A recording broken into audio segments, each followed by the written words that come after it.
Hello and welcome everyone. Myself Mijanur Rahaman, and today my topic of discussion is high altitude. So today we will discuss about the high altitude, barometric pressure and partial pressure of oxygen at different altitudes. Then we will discuss about the changes in the body at high altitude and mountain sickness. These are our today's topic. Okay. So let us start. So first of all, high altitude. High altitude is the region of Earth located at an altitude of above 8,000 feet from mean sea level. People can ascend up to this level without any adverse effect. Different altitudes are given in a table. High altitude is 8,000 to 13,000 feet, and in meter it is 25,000 to 4,000 meter.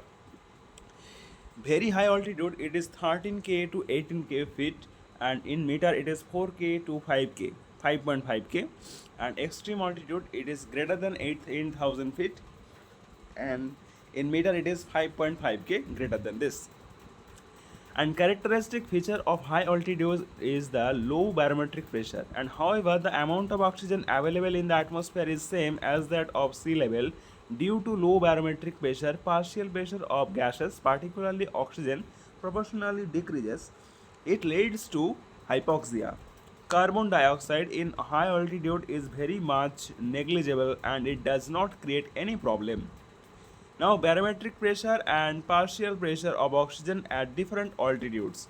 Barometric pressure decreases at different altitudes. Accordingly, the partial pressure of oxygen also decreases and produces various effects on the body.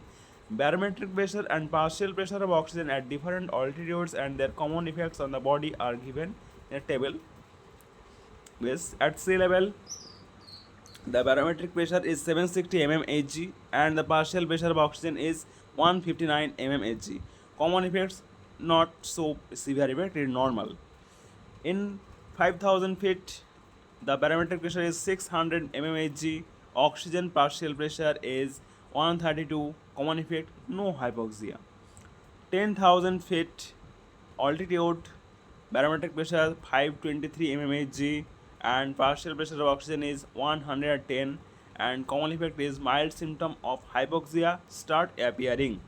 Then 15,000 feet altitude, barometric pressure 400 mmHg, partial pressure of oxygen 90, and moderate hypoxia develops with following symptoms like reduction in visual acuity, then effects on mental function, improper judgment, and feeling of overconfidence. Then at 20,000 feet, the barometric pressure is 349 mmHg and the partial pressure of oxygen is 73. Severe hypoxia appears with cardiorespiratory symptoms such as increase in heart rate and cardiac output, and increase in respiratory rate and respiratory minute volume. And this is the highest level of for permanent inhabitants.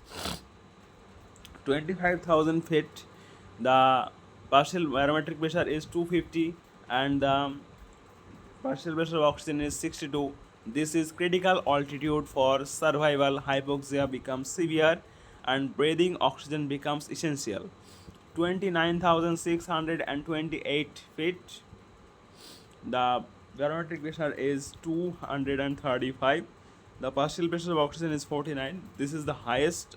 This is the height of the highest peak, that is Mount Everest. Then 30k, 2 to 6, 47, and symptoms become severe even with oxygen.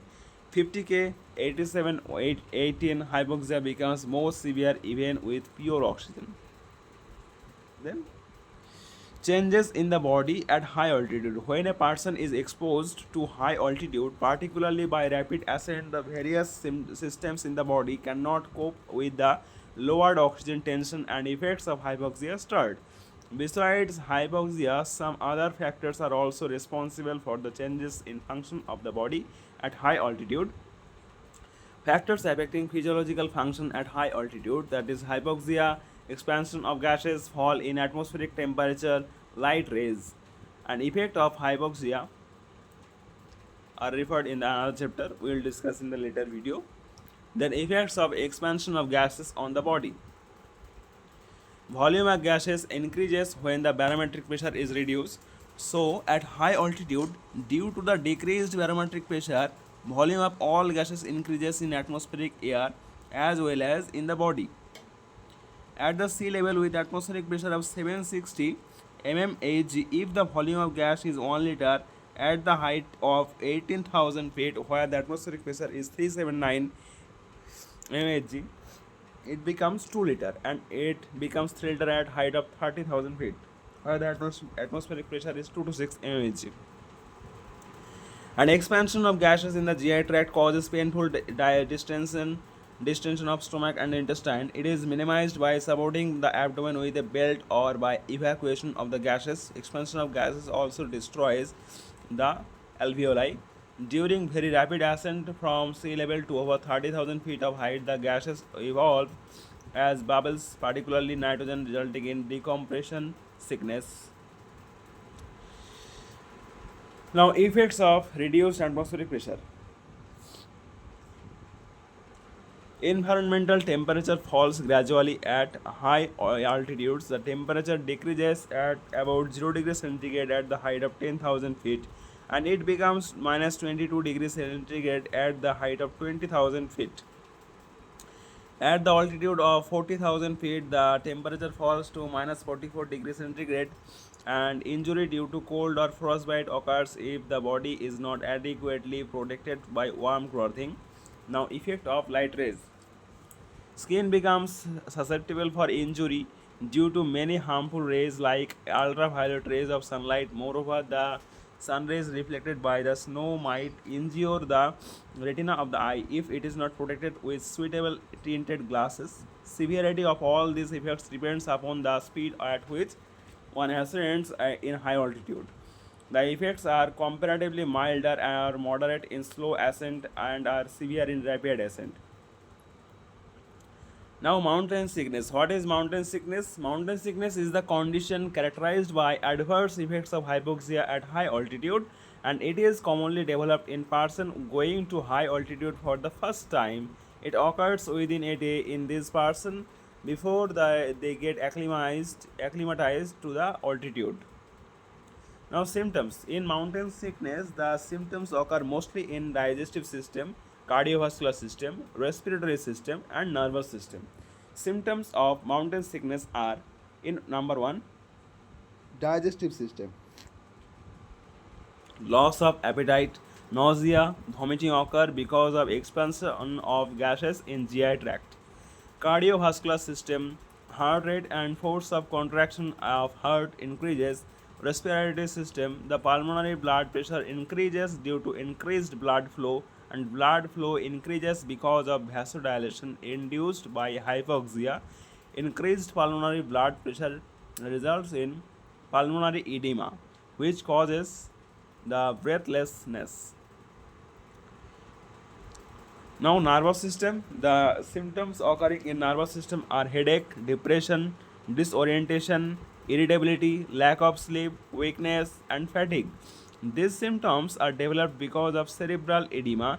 Sudden exposure to hypoxia in high altitude causes vasodilation in brain, and autoregulation mechanism of cerebral blood flow fails to cope with hypoxia.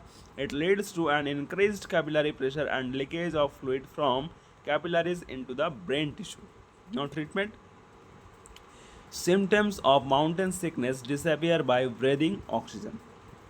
So, today I have completed our an important topic. Let us summarize.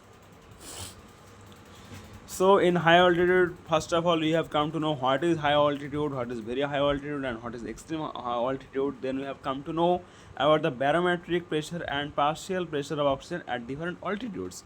In the table, we have already discussed what is the severity, what is the problem. Now, we have discussed the changes in the body at high altitude, factors which affect the physiological function at high altitude like hypoxia, expansion of gases, fall in atmospheric pressure, and light rays. Now, effects of hypoxia we will discuss in the another video. It is an important topic. And effects of expansion of gases on the body we have discussed. Then the effects of reduced atmospheric pressure, atmospheric temperature discussed. Effect of light rays discussed. Then we have discussed about the mountain sickness. So, what is mountain sickness? Mountain sickness is the condition characterized by adverse effects of hypoxia at high altitude. It is commonly developed in person going to high altitude for the first time, and it occurs within a day in this person before they get acclimatized to the altitude. And the symptoms, I mean, mountain sickness, the symptoms are occur mostly in the digestive system, cardiovascular system, respiratory system, and nervous system. And symptoms are digestive system, the loss of appetite, nausea, vomiting occur because of expansion of gases in GI tract. Cardiovascular system, heart rate and force of contraction of heart increases. Respiratory system, pulmonary blood pressure increases due to increased blood flow, and blood flow increases the pressure. Blood flow increases because of the vasodilation induced by hypoxia, and increased pulmonary blood pressure results in pulmonary edema, which causes breathlessness. And we have also discussed the nervous system problem and treatment. So this is our today's topic. We have completed. If you have any query or any doubt, you can comment down in the comment section, and do like, share and subscribe to my channel. Thank you so much for watching the entire videos.